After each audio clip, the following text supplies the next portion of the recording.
পুরী, যার নাম শুনতেই মনে পড়ে যায় সমুদ্রের কথা, জগন্নাথ দেবের কথা, জগন্নাথ দেবের দর্শনের কথা, মন খুলে সমুদ্রে স্নান করার কথা, সপরিবারে উটে চড়ার কথা, স্বাদ আহ্লাদের খাবার দাবারের কথা এবং মন খুলে কেনাকাটার কথা। আর পুরী ভ্রমণে সপরিবারে যেতে পারলে আনন্দ দ্বিগুণ হয়ে যায়। তাই সপরিবারে জগন্নাথ দেবের দর্শন করতে শিয়ালদা পুরী দুরন্ত এক্সপ্রেস ধরে কলকাতা থেকে রওনা হয়ে আমরা পৌঁছে গেছিলাম পুরীতে। দুরন্ত এক্সপ্রেসে করে ভোর 4টের সময় পুরীতে পৌঁছে সেখান থেকে একটা অটো নিয়ে চলে এসেছিলাম স্বর্গদ্বারের পাশের সমুদ্র সৈকতে।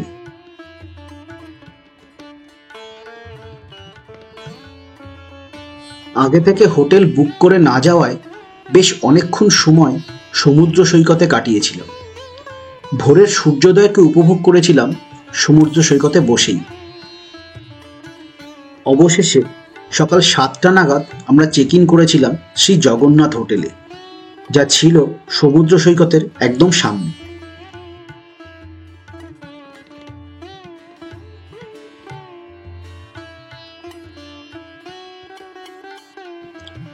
শ্রী জগন্নাথ হোটেলে কার পার্কিংয়ের ব্যবস্থা আছে এবং হোটেলটি যথেষ্ট পরিষ্কার পরিচ্ছন্ন।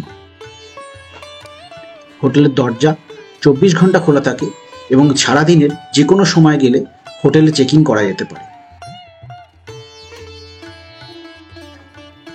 শ্রী জগন্নাথ হোটেলে ওয়াইফাই আছে এবং লিফটও আছে। এই হোটেলে মোট 4টি ফ্লোর আছে এবং প্রত্যেকটি ফ্লোরে কমন ব্যালকনি আছে। শ্রী জগন্নাথ হোটেলে রেস্টুরেন্ট আছে এবং এখান থেকে সাইট সিনের জন্য বিভিন্ন ধরনের গাড়িও পাওয়া যায়।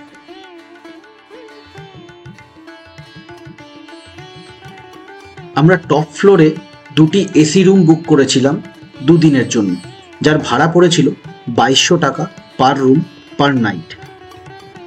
রুমগুলো বেশ বড় ছিল এবং বেশ পরিষ্কার পরিচ্ছন্ন ছিল।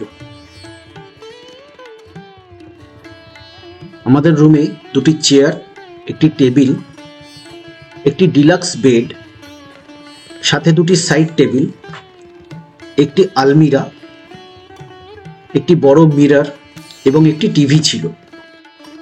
প্রত্যেকটি রুমের সাথে একটি অ্যাটাচড ব্যালকনি ছিল এবং প্রত্যেকটি ফ্লোরে একটি করে কমন ব্যালকনি ছিল। রুমের ওয়াশরুম যথেষ্ট বড় ছিল এবং গিজার ছিল, ওয়েস্টার্ন টয়লেট ছিল আর একটা বড় মিররের সাথে একটা বেসিন ছিল। রুমে চেক ইন করার পর বেশ কিছুক্ষণ রেস্ট নিয়ে আমরা সবাই তৈরি হয়ে বেরিয়ে পড়েছিলাম ব্রেকফাস্ট করার জন্য।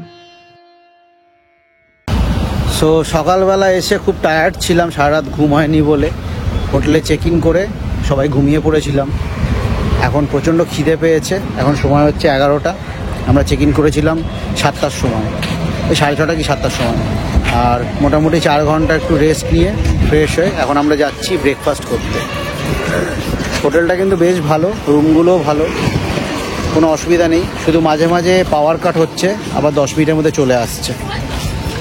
অলরেডি সমুদ্রেতে তো প্রচণ্ড ভিড়, লোকজন স্নান করছে। আমরাও ব্রেকফাস্ট করে যাব স্নান করতে। দেখা যাক, আপাতত ভেজ রেস্টুরেন্ট খুঁজবো একটা। সামনে একটা দেখতে পাচ্ছি ভেজ রেস্টুরেন্ট আছে, তো ওখানেই গিয়ে দেখি ব্রেকফাস্টে কি খাওয়া যায়। খুব খিদে পেয়েছে।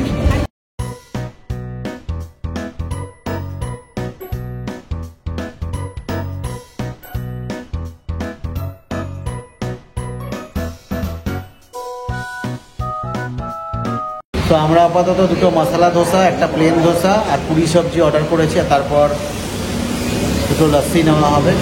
প্রচণ্ড খিদে পেয়েছে। তার থেকেও বড় কথা হচ্ছে সামনেই এরকম সমুদ্র আমাদের বারবার ডাকছে, করার জন্য একদম লাফাচ্ছে। কতক্ষণে খেয়ে যাবে সমুদ্রে স্নান করতে।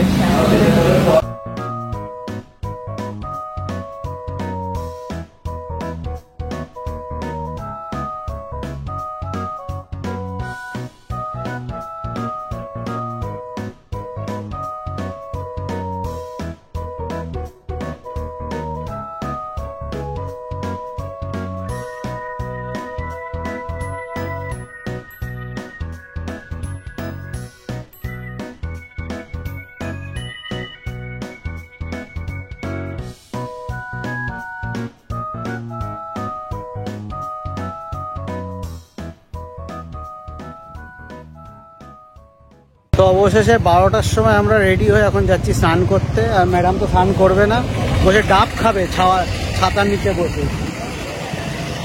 পুরী এসে কিন্তু স্নান না করলে ঠিক ব্যাপারটা জমে না, কিন্তু ও যদিও সমুদ্র অতটা নামে না, আমি তো নামি।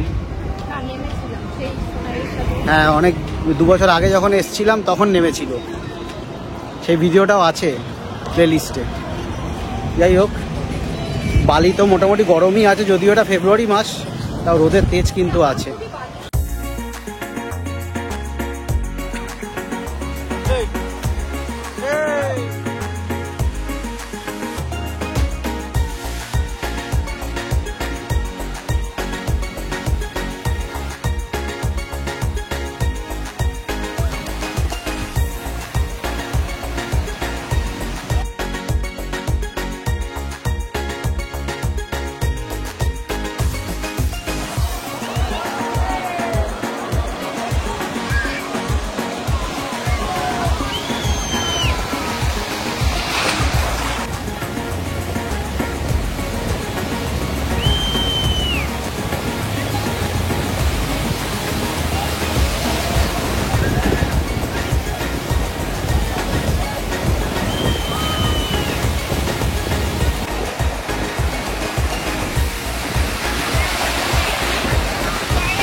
সো আমাদের স্নান করা হলো সমুদ্রে, প্রায় 1 ঘন্টার উপরে স্নান করেছি, হাঁপিয়ে গেছি, খুব জল তেষ্টা পেয়েছে।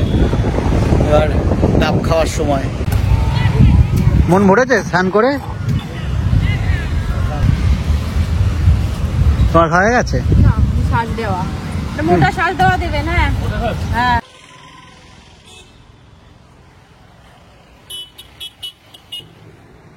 স্নান সেরে আমরা ফিরে গেলাম আমাদের হোটেল শ্রী জগন্নাথে এবং সবাই মিলে রেডি হয়ে আবার রওনা হলাম লাঞ্চ করার উদ্দেশ্যে।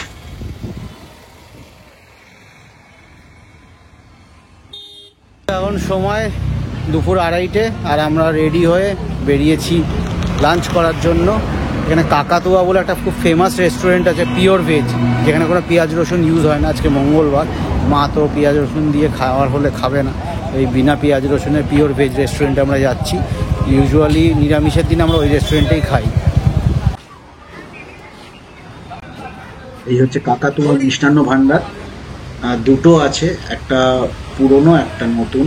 তো এটা হচ্ছে নতুনটা, একটু এগিয়ে গিয়ে এটা হচ্ছে পুরনোটা, এটা আদি কাকাতুয়া মিষ্টান্ন ভাণ্ডার। এখানকার খাজা কিন্তু পুরীর মধ্যে সবচেয়ে ভালো এবং সবচেয়ে টেস্টি বলা হয়। আর এই হচ্ছে সেই কাকাতুয়া।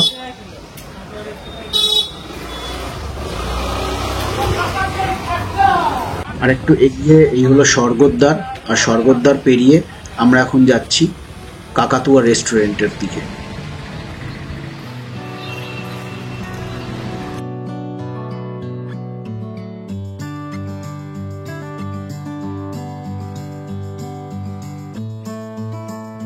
কাকাতুয়া রেস্টুরেন্টে আমরা ভেজ থালি অর্ডার করেছিলাম। পার ভেজ থালি 80 টাকা করে দাম নিয়েছিল। ভেজ থালিতে ডাল, 2টো সবজি, আলু ভাজা, চাটনি, পাঁপড় এবং পায়েস ছিল। খাওয়া দাওয়া শেষ, এবার তাড়াতাড়ি করে পৌঁছাতে হবে হোটেলে। আর তারপরে দিতে হবে একটা জম্পেশ ঘুম, চোখ খুলে রাখা যাচ্ছে না, এত ঘুম পাচ্ছে। সমুদ্রে স্নান করে প্রচণ্ড টায়ার্ড, আর আমাদের একদম পেট ভরে খেয়েছি। তাড়াতাড়ি হোটেলে ফিরতে হবে, আর তারপরে একটা ঘুম দিতে হবে। তারপরে যেতে হবে সন্ধেবেলায় সি বিচে। পুরী ঘুরতে আসবো আর শপিং হবে না, এটা কি হয়? একদিনের জন্য আসি কি 2 দিনের জন্য? শপিং করাটা কিন্তু ম্যান্ডেটরি। আমরা এখন বেরিয়ে পড়েছি, মেরিন ড্রাইভের সামনে দিয়ে হাঁটছি, আর যা চোখে পড়ছে তার মধ্যে বাজেটের মধ্যে যেটাই হবে সেটাই কিন্তু আমরা কিনে ফেলবো, এরকমই প্ল্যান আছে। তার সাথে খাওয়া দাওয়া, ঘোরা বেড়ানো, সি বিচে যাওয়া, এসব তো আছেই।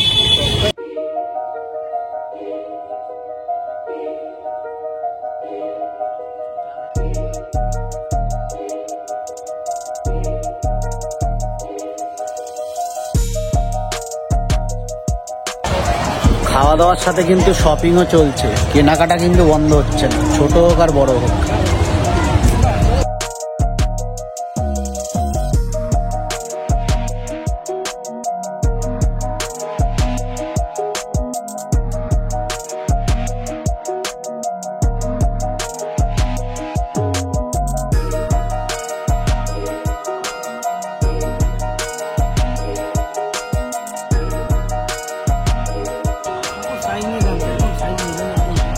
বাজাতে পারবে বাড়িতে? হ্যাঁ,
এখানে কিন্তু সেলফ সার্ভিস, এখানে দিয়ে দেওয়া হবে আমাদের থালি 100 টাকা করে পড়ছে, ভেজ থালি পেঁয়াজ রসুন ছাড়া এখানে দিয়ে দেওয়া হবে, এখানে আমাদেরই নিয়ে যেতে হবে, খেতে হবে। ইসকন টেম্পলে মহাপ্রভুর প্রসাদ আর থালিতে ডাল ভাত, দুটো সবজি আর চাটনি ছিল। রাতের খাবার সেরে আমরা অবশেষে ফিরে গেলাম আমাদের হোটেলে। হোটেলের ব্যালকনিতে দাঁড়িয়ে সপরিবারে আড্ডা দিতে দিতে কখন যে সময় কেটে গেছিল বুঝতে পারিনি। সমুদ্র সৈকতের ওপার থেকে ভেসে আসা সমুদ্রের গর্জন শুনে বুঝতে পারলাম আস্তে আস্তে রাত বাড়ছে, তাই সমুদ্রের গর্জনও স্পষ্ট শোনা যাচ্ছে। বেশি দেরি না করে আমরা শুয়ে পড়লাম, কারণ পরদিন সকাল 5টার সময় আমাদের পৌঁছানোর ছিল জগন্নাথ মন্দিরের সামনে।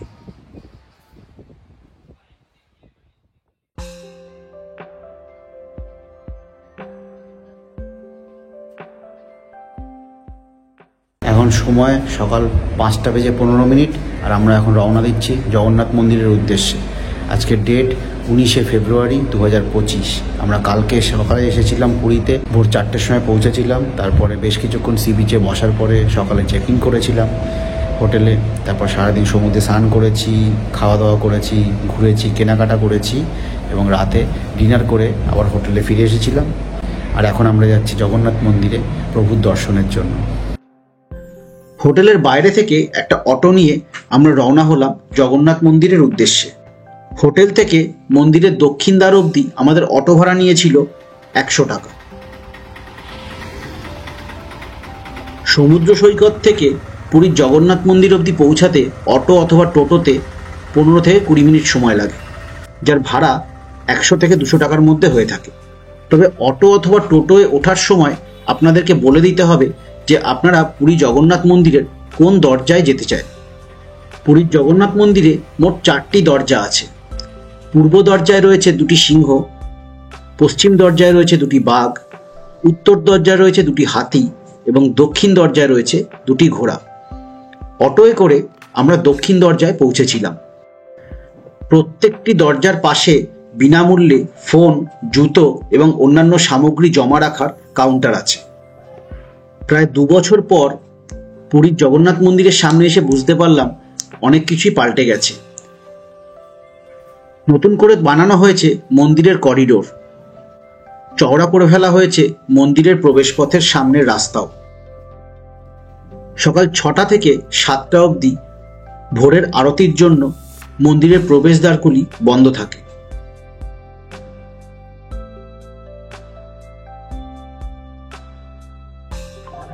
আমরা সকাল 6টা থেকে 7টা অবধি লাইন দিয়েছিলাম এবং তারপর প্রবেশদ্বার খোলার পর ভেতরে গিয়ে জগন্নাথ দেবের দর্শন করেছিলাম। জগন্নাথ দেবের দর্শন করার পর আমরা মা লক্ষ্মীর মন্দিরে এবং সূর্য মন্দিরেও দর্শন করেছিলাম। জগন্নাথ মন্দিরের ভেতরে ঘিয়ের প্রদীপ জ্বালানোর প্রথা রয়েছে। এছাড়াও দক্ষিণ দ্বারের পাশেই রয়েছে বজরংবলীর মন্দির, সেখানেও ঘিয়ের প্রদীপ জ্বালানোর প্রথা আছে। মন্দিরের ভেতরে কোনো রকম ফটোগ্রাফি অথবা ভিডিওগ্রাফি অ্যালাউড না। জগন্নাথ দেবের দর্শন করার পর আমরা পান্ডাকে বলে দেওয়ায় উনি জগন্নাথ দেবের প্রসাদ আমাদের হোটেলেই দুপুরবেলা পৌঁছে দিয়েছিলেন। জগন্নাথ মন্দিরের সামনে থেকে একটি টোটো ধরে আমরা আবার ফিরে এসেছিলাম আমাদের হোটেলে। তো এখন সময় হচ্ছে সকাল 9টা, আর আমরা ফিরলাম জগন্নাথ মন্দিরে পুজো দিয়ে, দর্শন করলাম, পুজো দিলাম, আর তারপর বেশ কিছুক্ষণ মন্দিরে ছিলাম। ভিড় মোটামুটি ছিল, 2 বছর পর গেলাম, দেখলাম অনেক কিছু পাল্টে গেছে, নতুন করে করিডোর তৈরি হয়েছে, মন্দিরের এরিয়া যেটা মানে মন্দিরের বাইরে যে স্পেসটা সেটা অনেকটাই বাড়িয়ে দেওয়া হয়েছে। আর এখন একটু ব্রেকফাস্ট করব। সকালে গেছিলাম আমরা 5:30টার সময়, তো অনেকক্ষণ আরতি চলছিল, 7টা অবধি আরতি চলে, সেই সময় মন্দির বন্ধ ছিল। তারপরে যখন মন্দির খুললো আমরা পুজো দিলাম। চলুন আপাতত ভেতরে যাওয়া যাক, একটু ব্রেকফাস্ট করা যাক, তারপরে আবার 10:30 নাগাদ কিন্তু সমুদ্রে স্নান করতে যেতে হবে, ছেলের ডিমান্ড, যেতেই হবে। ব্রেকফাস্ট আমরা শ্রী জগন্নাথ হোটেলের রেস্টুরেন্টেই করেছিলাম। ব্রেকফাস্টে আমরা আলু পরাঠা, কচুরি আর লস্যি খেয়েছিলাম। শ্রী জগন্নাথ হোটেলের রেস্টুরেন্টের খাবার যথেষ্ট টেস্টি ছিল আর দামও মোটামুটি ঠিকঠাকই ছিল। ব্রেকফাস্ট করে আমরা আবার তৈরি হয়ে নিয়েছিলাম সমুদ্রে স্নান করার জন্য। তো আজকে ডে 2তে আমরা ব্রেকফাস্ট করে বেশ কিছুক্ষণ রেস্ট করলাম হোটেলে, তারপরে আবার আমরা বেরোচ্ছি এখন স্নান করতে। এ তো ছাড়বে না, স্নান করবেই। তো যাওয়া যাক সমুদ্রে, আর একটু স্নান করে তারপরে আবার ফিরে আসবো হোটেলে, তারপরে ঘুমাতে হবে। সেই 4টের সময় উঠেছি মন্দিরে যাবো বলে।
সমুদ্রের ঢেউটা কিন্তু ব্যাপক ছিল, মানে মন ভরে স্নান করেছি, কালকের থেকে কম সময়, কিন্তু স্নান করাটা কিন্তু দারুণ হয়েছে। তাই খিদেটাও দারুণ পেয়েছে। এবার আমরা যাচ্ছি স্বাদে আহ্লাদে, হরবাস ষোলআনা বাঙালি, যে কোনো একটাই যাবো। আর অনেক দিন মাছ ভাত খাইনি, মানে লাস্ট সেই রোববার খেয়েছিলাম, আজকে বুধবার, 3 দিন হয়ে গেছে নিরামিষ চলছে, তারপরেও মন ভরে খাবো।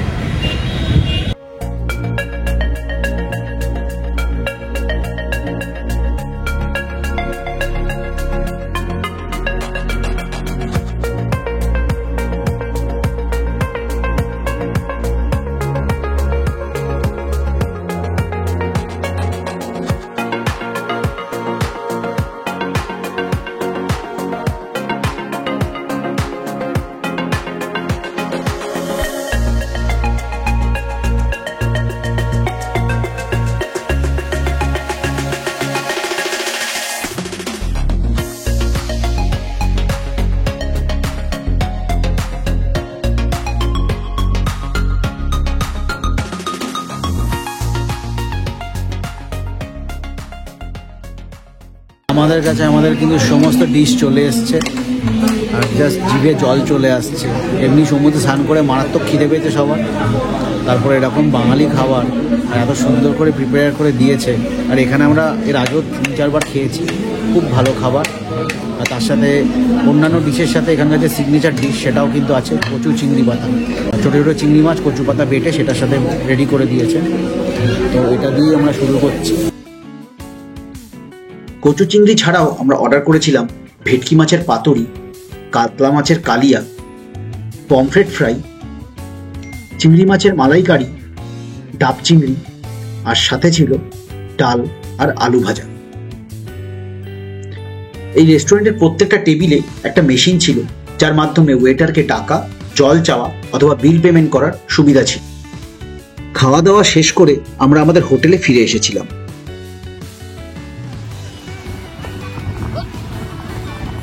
সন্ধেবেলা বেশ কিছুক্ষণ সময় কাটিয়েছিলাম সমুদ্র সৈকতে এবং অবশেষে ফিরে গেছিলাম আমাদের হোটেলে। কিচ্ছু না। সন্ধে 6:30 নাগাদ হোটেল থেকে চেক আউট করে সমস্ত জিনিসপত্র নিয়ে একটা অটো ধরে আমরা রওনা হয়েছিলাম পুরী রেলওয়ে স্টেশনের উদ্দেশ্যে। আমাদের 1 রাত 2 দিনের পুরী ভ্রমণের অভিজ্ঞতা আমি এই ভিডিওয় আপনাদের সাথে শেয়ার করলাম। আশা করছি ভিডিওটা আপনাদের ভালো লেগেছে। আর যদি ভালো লেগে থাকে তাহলে ভিডিওটা অবশ্যই লাইক করবেন, আর যদি আমার চ্যানেলে আপনারা নতুন এসে থাকেন তাহলে চ্যানেলটা অবশ্যই সাবস্ক্রাইব করবেন। আপনাদের সাথে খুব শিগগিরই দেখা হবে আবার পরের ভিডিও একটা নতুন ভ্রমণ কাহিনীর সাথে। ততক্ষণ দেখতে থাকুন ট্রিপ টু ওয়াচ আর সঙ্গে থাকুন।